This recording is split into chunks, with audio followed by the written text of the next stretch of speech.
என்னங்க இந்த பிரச்சனை ஓயவே ஓயாது போலவே. டி நகர் ஹபிபுல்லா சாலையில நடிகர் சங்கத்துக்கு சொந்தமான ஒரு இடம் இருக்கு. அந்த இடத்துல தற்போதைக்கு நடிகர் சங்கம் சார்பா கட்டடம் கட்ட போறாங்க. நிறைய பிரபலங்கள் நிதி உதவி செஞ்சுட்டு இருக்காங்க. நாங்களும் உங்களுக்கு சொல்லிட்டு தான் இருக்கோம், நீங்களும் கேட்டு தான் இருக்க. திட்டு திப்புன்னு சொல்லி என்ன சொல்லிட்டாங்க, அங்க ஒரு பிரச்சனை இருக்கு, இங்க ஒரு பிரச்சனை இருக்கு அப்படின்னு சொல்லி தற்போதைக்கு செய்தி வந்திருக்குங்க. ரீசெண்டா தான் அடிக்கல் நாட்டு விழா நடந்துச்சு. உலகநாயகன், ரஜினிகாந்த், நாசர் மற்றும் பலர் எல்லாருமே கலந்துக்கிட்டு அந்த ஒரு அடிக்கல் நாட்டு விழாவை பிரம்மாண்டமா முடிச்சு வச்சாங்க. நிறைய பேர் பண உதவி செஞ்சிருக்காங்க. ஆனா இப்ப என்ன ஆகியிருக்குன்னு பாத்தீங்கன்னா, ஸ்ரீரங்கன் அண்ணாமலை அப்படின்ற ஒருத்தர் உயர்நீதிமன்றத்தில் நடிகர் சங்கத்துக்கு எதிராக ஒரு வழக்கு தொடர்ந்திருக்கார். அது சார்பா நடிகர் சங்கத்துக்கு தற்போதைக்கு நோட்டீஸ் அனுப்பியிருக்காங்க சார்.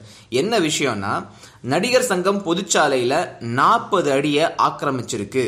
இதோட மதிப்பு 8 கோடி ஆகும்.